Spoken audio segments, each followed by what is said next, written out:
Nous sommes en 2018 et il y a aujourd'hui des êtres humains qui appartiennent à d'autres êtres humains.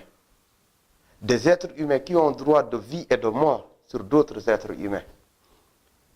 Et quand on dit des êtres humains, ce n'est pas seulement des dizaines ou des centaines, mais c'est des milliers et des milliers d'êtres humains qui sont aujourd'hui maintenus sous l'esclavage en Mauritanie.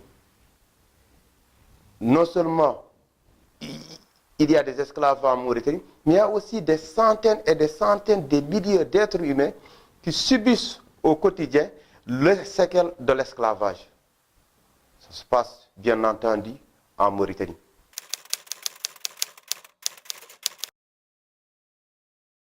En Mauritanie, les Soninké, les Wolof, les Halpulaar et les Bambara sont considérés comme étant des citoyens de seconde zone. Ils ne sont pas respectés. Et c'est ce qui explique la rédaction du manifeste du Négro mauritanien opprimé en 1986. Le manifeste, en réalité, était une invite.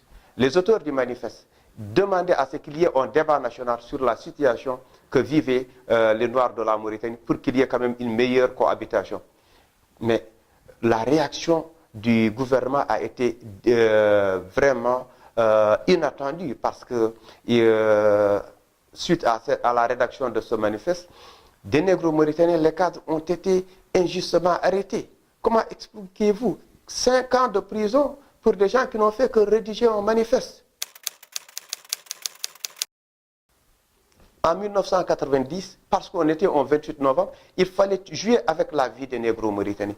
28 militaires ont été pendus, tout simplement parce que pour eux, il fallait célébrer l'indépendance. Je n'ai jamais vu un pays qui, pour célébrer son indépendance, tue ses propres fils. C'est inadmissible, c'est incompréhensible.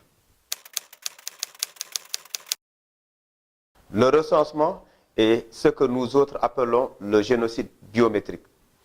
C'est un moyen pour le régime de réduire toujours le poids démographique des Noirs, de faire tout pour décourager les Noirs à être des citoyens. Sinon, comment comprendre qu'on empêche aux Mauritaniens de se recenser et d'avoir accès à tous leurs papiers? Répondre au mal par le mal, je ne le pense pas, je ne le crois pas. Je pense plutôt ce qu'il faut, c'est se mobiliser, c'est inviter toutes les forces vives de la nation, inviter toutes les composantes du pays à se mobiliser pour créer une Mauritanie non raciale, multinationale et démocratique, une Mauritanie égalitaire, où tous ces fils et toutes ces filles ensemble vont œuvrer pour la paix, pour le respect et pour le développement.